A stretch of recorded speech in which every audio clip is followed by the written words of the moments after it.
Right, so he turns up in the Knesset with a gold noose pinned to his chest, grinning like he's reinvented justice. And for a moment you'd think the only thing standing between Itamar Ben Gvir and a functioning execution chamber is the will to hurry up and build one.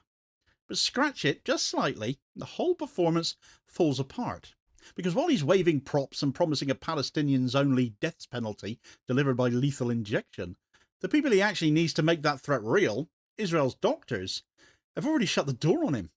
They've said no. They've said it publicly, professionally, unequivocally, because their ethics, yes, there is such a thing as medical ethics in Israel, bans them from taking part in executions, and they're not about to throw away their licenses for him. So here he is selling a punishment the state can't physically carry out. He's claiming he's got 100 doctors who will, but conspicuously hasn't proven it. So you can see the cracks running through this whole charade before he even opens his whacking great mouth. Right, so it says everything about the state of Israeli politics that National Security Minister Itamar Ben Gvir, walking into the Knesset wearing a gold noose on his suit like he's launching a brand, called it a symbol of justice, a symbol of deterrence, a symbol of what he thinks Palestinians should expect once his new death penalty bill becomes law. And even before he opened his mouth, even before he started rehearsing the lines about terror and revenge and no more releases, his plan was already collapsing in real time. Because it wasn't long before anyone who actually understands how a death penalty system works could see the hole running straight through the centre of his plan. And the people who sit at the heart of it, the Israeli Medical Association, represented publicly by its chair, Professor Zion Hagay, who wasted no time pointing it out. A state can pass a death penalty bill, but it cannot kill without doctors, and Israel's doctors have said no. The law Ben Gvir is pushing is not a general reinstatement of capital punishment. It's a targeted law aimed specifically at Palestinians convicted of killing Israeli Jews in attacks labelled as terrorism. It sailed through its first reading in the Knesset by 39 votes to 16 after being pushed by the Knesset National Security Committee, which framed it as a necessary weapon in a country at war. The bill removes safeguards that previously made capital punishment unworkable, including the requirement for unanimity amongst judges. It orders the courts to impose death, not merely consider it. I went over a lot of this in a video yesterday, so I won't repeat myself too much here. It sets a 90-day deadline for execution to be carried out, too.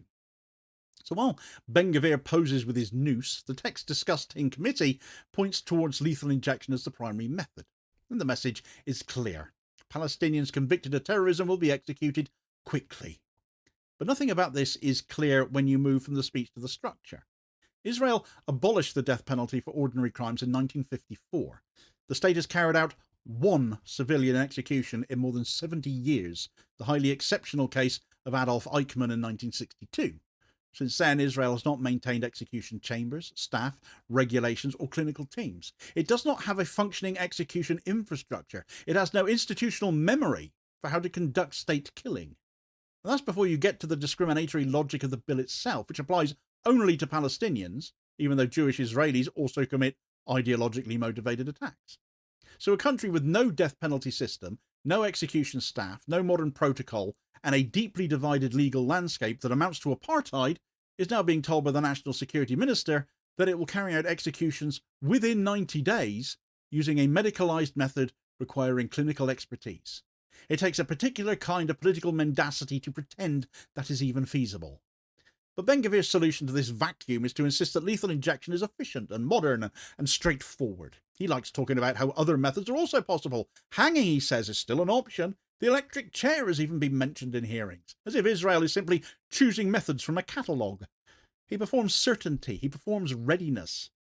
But look at the mechanisms he needs. Lethal injection is not a button you push, it's a procedure. And procedures need trained people. Someone has to insert IV lines. Someone has to monitor vital signs. Someone has to understand the drugs. Someone has to intervene when things go wrong. And someone has to sign the legal confirmation of death. That last element is not a formality. In Israel, as is the case in most countries, the person who signs a death certificate is a doctor.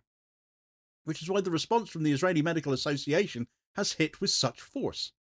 They didn't hedge about it, they didn't soften it. Under Professor Zion Hagay's leadership, they stated plainly and publicly that physicians must not participate in executions in any capacity. Not in administering drugs, not in preparing the condemned person, not in supervising the injection, not in providing technical advice, and not in confirming the death. That is a total refusal, and it's grounded in the ethics of the profession, which stand independently of governments and do not bend just because a minister pins a theatrical rope to his lapel. Medical ethics are older than Ben Gvir's politics and will be here long after he leaves government, which cannot possibly happen fast enough. And those ethics say doctors do not kill. Therefore, whether it ends up passing or not, Ben Gvir's bill cannot operate. And because he knows it, he does what performance politicians always do when the real world interrupts them. He improvises. He stands in the Knesset and claims that 100 doctors have contacted him personally to volunteer for execution duty. He offers no names, no statements, no evidence. He presents it as a kind of underground wave of patriotism, as if 100 unnamed clinicians have decided they're prepared to risk their licenses, their careers, and their professional honour to carry out discriminatory state killings at the request of one minister. It's bravado. It's political theatre, and it tells you he's rattled. A minister who has the machinery of the state behind him does not need to conjure up imaginary doctors. A minister who does have the machinery brings the names and the teams and the protocols. Ben Gvir brings a number and a badge. This isn't abstract. It's Itamar Ben Gvir himself colliding with the one institution he cannot bully and bend. This is not the minister clashing with the doctors. This is Itamar Ben Gvir, the extremist politician who now wields the powers of national security, openly pushing a death penalty regime that depends entirely on the cooperation of the Israeli Medical Association and its members, and those members, led by Professor Hagay, have shut the door in his face. They've done it in public, they've done it on ethical grounds, and they've done it unanimously. The Israeli Medical Association is not a fringe group. It represents the medical profession across the country. When it says physicians must not take part in executions, that's the profession speaking.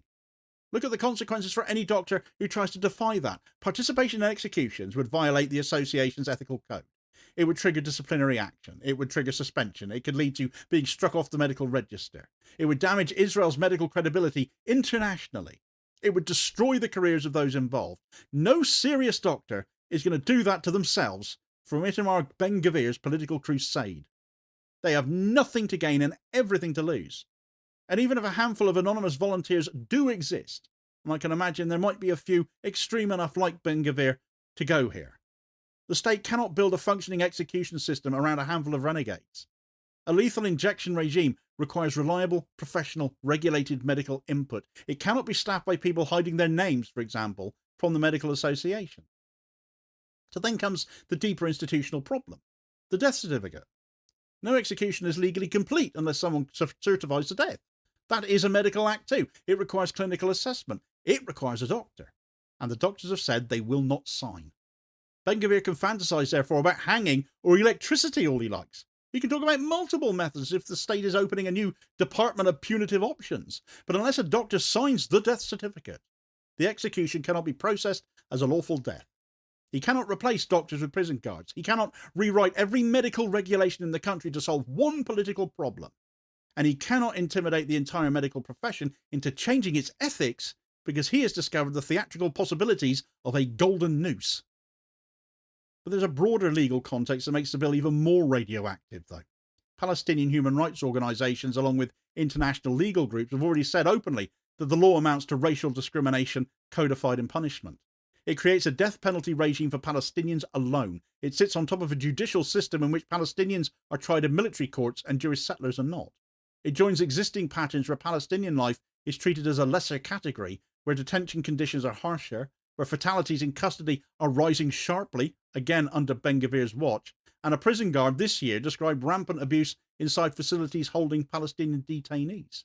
In that climate, a death penalty bill aimed at Palestinians is not just controversial, it is a live piece of evidence in the argument that Israel is operating an apartheid system.